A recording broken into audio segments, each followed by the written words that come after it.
everyone, welcome back to my channel, Bow and Arrow Tarot. Today we're going to get right into the middle of the month love check-in for the sign of Taurus. Alright Taurus, you're up. We're just going to check it out and see what's going on in your love life for this middle month period. We are well and truly into December, coming up to the 15th. There's a full moon happening tomorrow on the 12th. So let's get right into your middle of the month check-in. This is just kind of a little outlook. We're going to do a simplified Celtic cross spread. We're going to pull out two of your romance angel messages first, and then we'll go ahead and pull some clarifiers from the Thoth deck. My regulars know the format. And don't forget, before I get into it, that I am giving away this beautiful oracle deck this month for Christmas to one of my lucky subscribers. My first Christmas gift that I'm giving away on YouTube, my first Christmas on YouTube. So if you're interested, all you have to do is be a subscriber and just leave me a comment letting me know that you're interested. I don't want to give the deck to someone who's not going to work with it, right? So that's it. Okay, so let's pull out your messages, Taurus, and then we'll get right into your spread.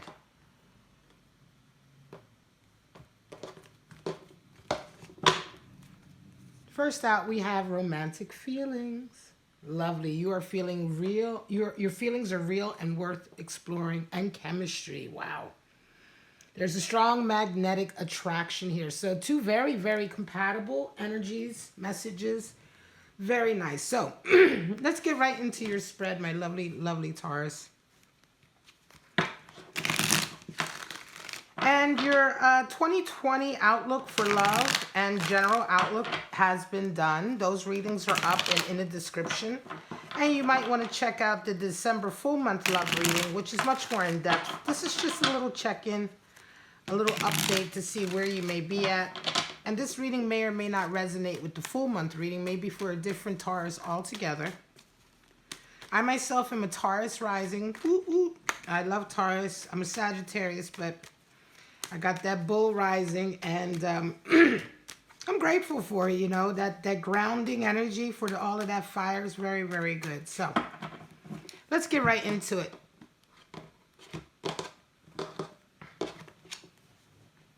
All right, Taurus, straight out the gate in the center, we have death. Wow.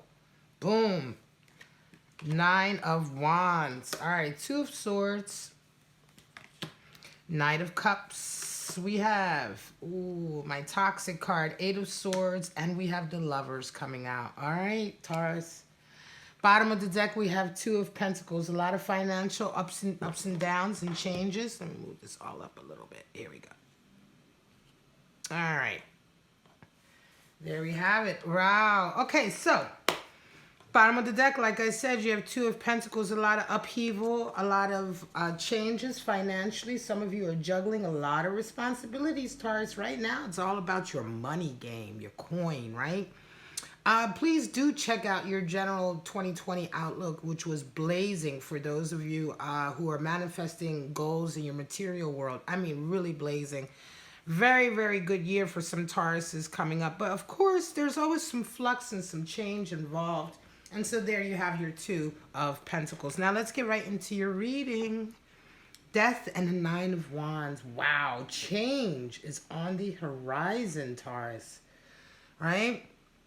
Huge changes. Death is coming into your life, and death comes in. This is a love check-in, right? So there's a huge change happening in your love life. Physically, emotionally, mentally, spiritually, death comes in and really transforms things. It's unavoidable. And when we talk about change, we talk about physical changes, real changes, changes in how you feel, changes in your outlook, changes in your environment. Certainly with all of this financial upheaval, there's going to be, 2 of Pentacles is the card for change. And of course, with death coming in, a lot of you are resonating up. Certainly coming out of a difficult period. You have 9 of Wands covering. 9 of Wands talks about that period in your life where you can see the light at the end of the tunnel.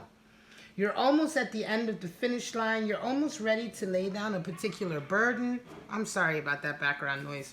I live right in the city, and my apartment is right on the main street. So 9 of Wands talks about really looking back on a stage in your life that you're still kind of in, right? You're still in it, but you're at the tail end of it. And you're beginning to look back and see it for what it is. You're beginning to see that it's time to lay it down. Some of the burdens you've been carrying, you're realizing the impact that they've been having on you.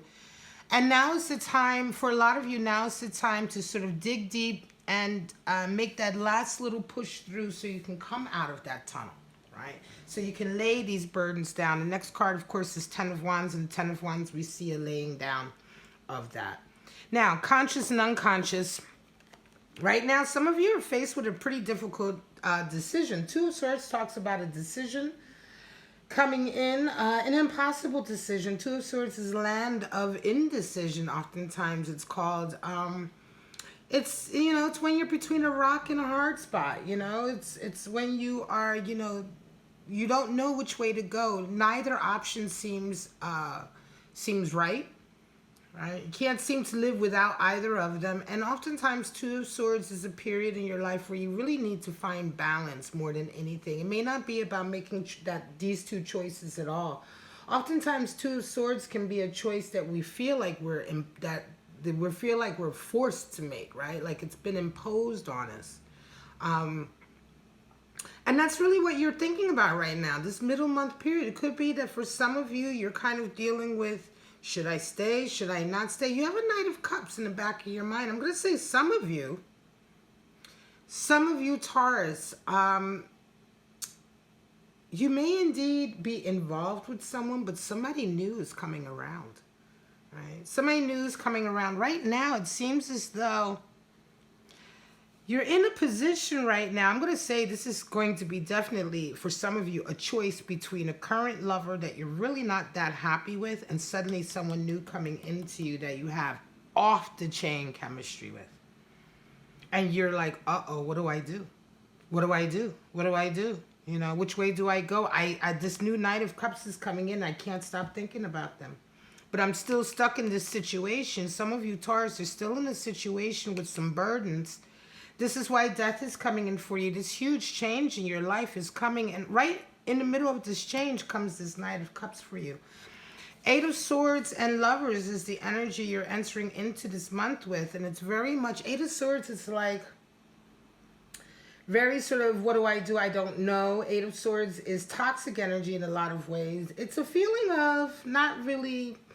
a feeling that you have no control over your life, right? A feeling of like, well, you know, this isn't, you know, I'm doing what I have to do in a reactionary way, right?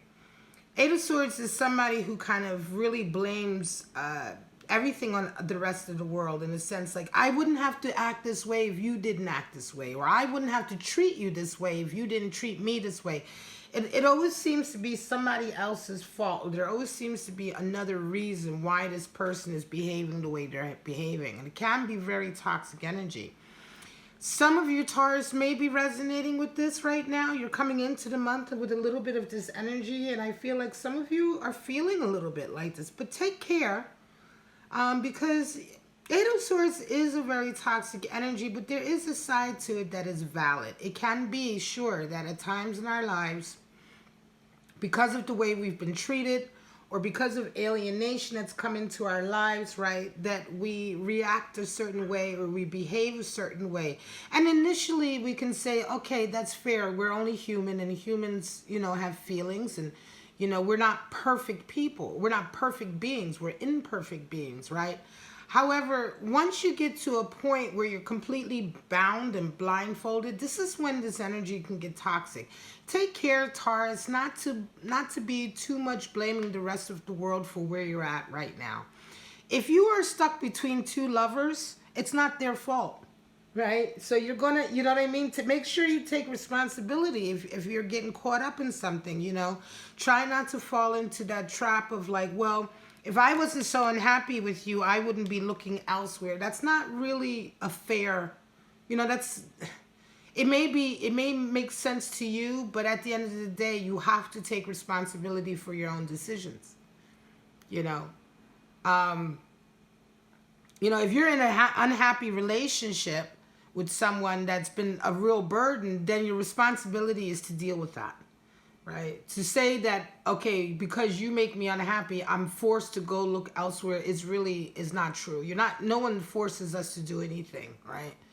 You choose to. And so take good care, Taurus, because usually this card comes up and it's generally energy coming in. It's generally toxic people that we're dealing with. But here we're talking about the energy that you're coming into the month with. So you're definitely resonating with a little bit of a feeling of sort of things happening out of your control. And they may indeed, to a certain degree, be happening that way, but you must take control. Lovers is what you round the month off with, and this is the control I'm talking about.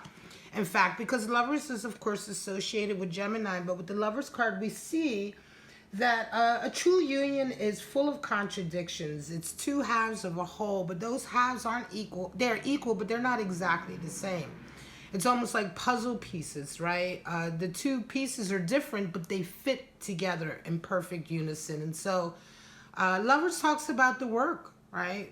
You know, the work that is involved when we face our own demons, face our own contradictions, when we have to accept that our lovers and our partners, our soulmates aren't exactly who we are, that they have something to give us, to provide to us, to help us in an area where we are perhaps lacking, and vice versa, right? And this is an approach that you have to sort of take to have a good union. You have to take this approach. Now, you can choose not to take this approach, and there are plenty of examples out there of relationships that are soulmate relationships, twin flame relationships, strong connections that don't work out because of either party's ego or inability to learn from each other. Love has nothing to do with emotional health.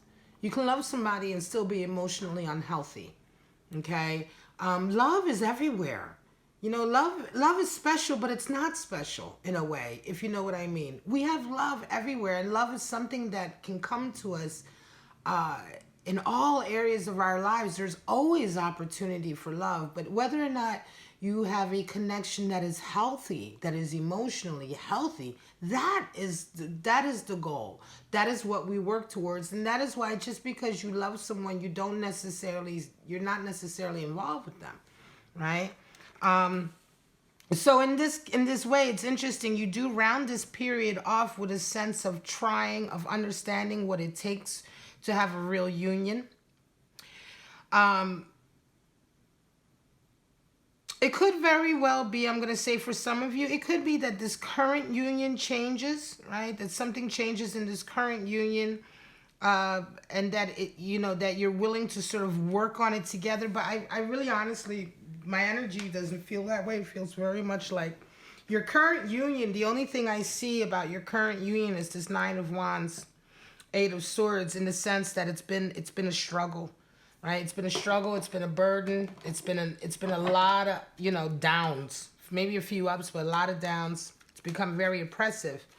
And this new connection coming into your life is indeed the chemistry. It's the romantic feelings with this new connection that is leading to a lover's energy. It's interesting. If you look at the coloring of all the cards, it's very sort of like emotional, very blue, very sort of, it almost feels like a waiting, limbo colors. And then all of a sudden we explode into this beautiful sort of bright golden lover's card. And so I think for some of you, this is very much the feeling. This middle of December is kind of, I don't know. And then all of a sudden you meet this person, this Knight of Cups comes into your life, and it really offers you a glimpse into something that could be so much more than where you're at right now with your current connection. Let's go ahead and pull out your clarifiers. Knight of Cups have popped out. I'm going to keep that. Happiness coming in. Real happiness. Taurus, some of you are, whether you are... I'm going to say whether you are in the middle of breaking up your current relationship or towards tail end, or even if you are in the current relationship, you haven't really thought about splitting from that. This new connection that's coming into your life is very, very special indeed. All right, let's get your clarifiers. There's your Nine of Swords again. We have 8, 9. Then we have a 4 of Swords, the truce and strategy there.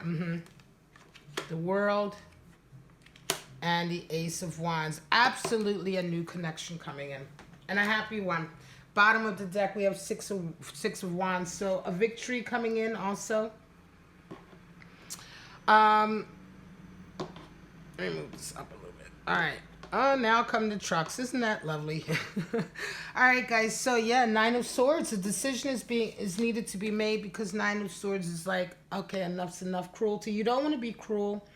You don't want to feel guilty, right? And this could be very much the decision that is vexing you, because Nine of Swords can talk about having sleepless nights, feeling guilty.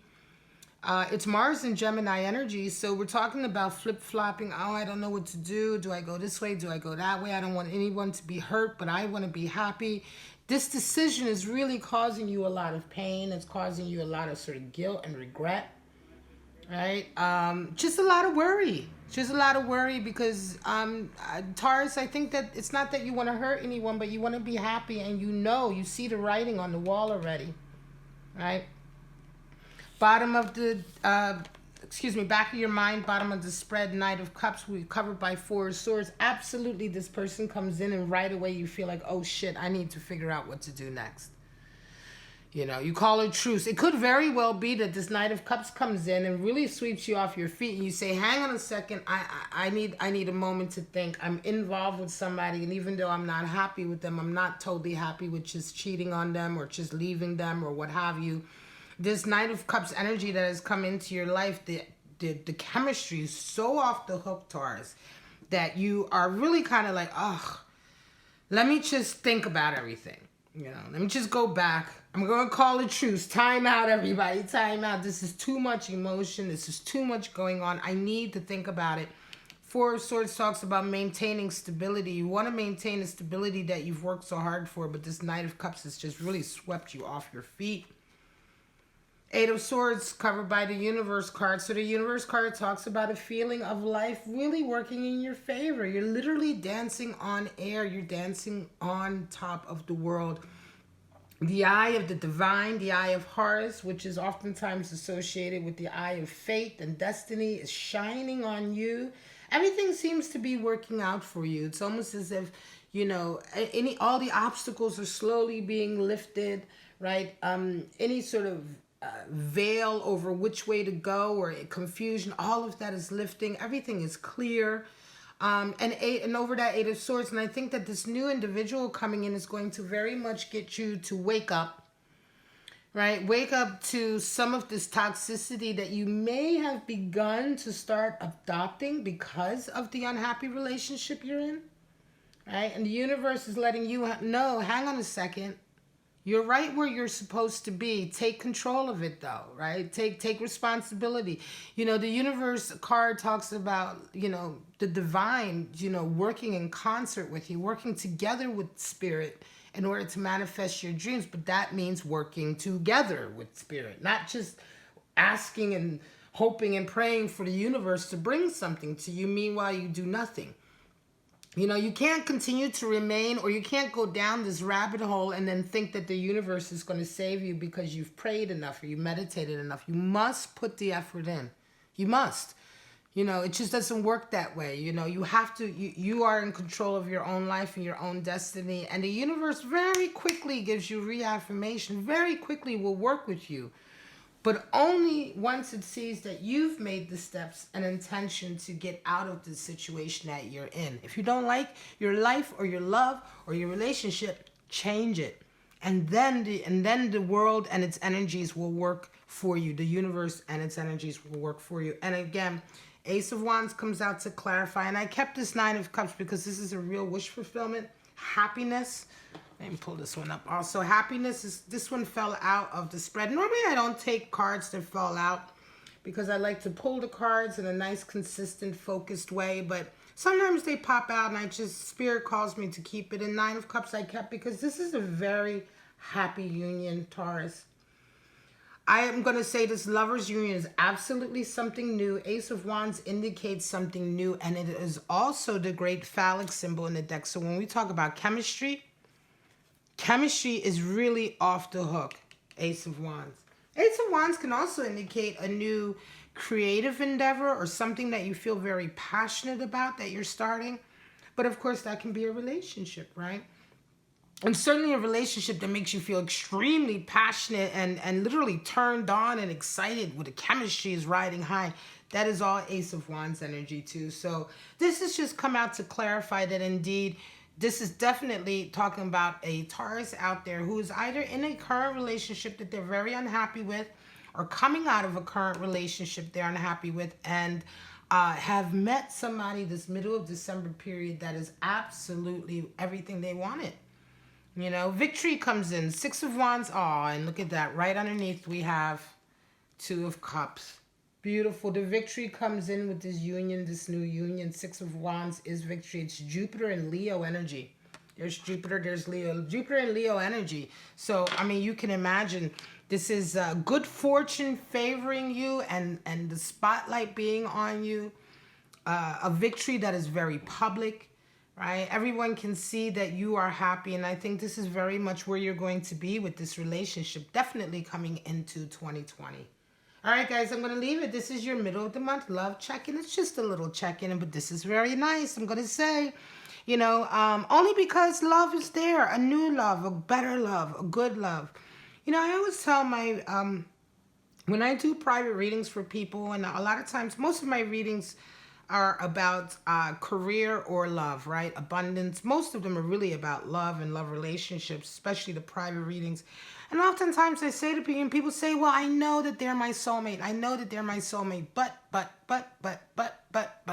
you know, but I'm miserable, but they don't talk, but they can't communicate. The sex sucks. I don't know, you know, but I know they're my soulmate. Well, and I always say to them, well, then what does a soulmate look like to you?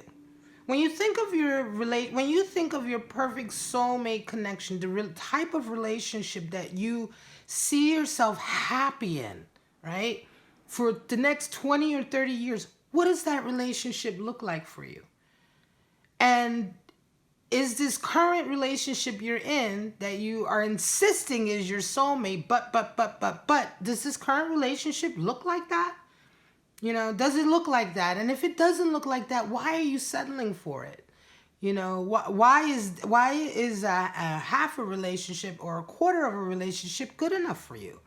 You know, sometimes we meet people and yes, one part of them is great. Their personality is great and we get along. But if there's so many other buts, is that really what a soulmate relationship should look like? Should a soulmate relationship look like that? That yes, you guys have a good laugh, but in every other area, you guys make each other miserable.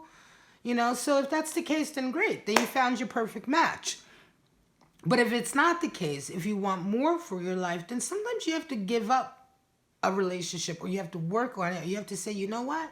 This one's not ticking all the boxes for me. This is not what I imagine myself putting up with for the next 20 and 30 years. Maybe I should wait for the next soulmate to come along and see if that one is closer to what I desire and need for my life, right? Here we have an example of that, very, very much. And so this land of indecision coming in for you, follow your heart, follow your happiness, right? And in general, when you look at when you're looking for your life, think about your life in the next 10 or 20 years. You know, when you're with someone and you're wondering if they're the one for you, just imagine yourself with that person and that dynamic in 5 years from now. Only 5 years. Let's not even think 20 years. Imagine yourself next to them in 5 years having the same conversations or the same dynamic that you have now. Will you be happy? And if you can say yes, then great. But if you can say no, if you say no, actually the thought of 5 more years of this is a nightmare, then you have your answer. All right, Taurus, I'm going to leave it at that. Don't forget to let me know if you're interested in this oracle reading. This oracle deck, Spirit Animal Oracle deck, 68 card deck. I love this deck. It is very, very beautiful. Just check out the unboxing video, which is linked in the description. I go through all of the cards and you can see all of the imagery. It's very, very nice. And again, to be in the running for that, all you have to do is be a subscriber and let me know that you're interested. Check out your other videos. If you're interested in a private reading, which is conducted exactly like this, only we also chat to each other over the phone while I'm doing your reading, you can follow the link at the top of your screen. But for right now, Taurus, have a wonderful, wonderful rest of December, and I shall see you in January 2020. Bye-bye.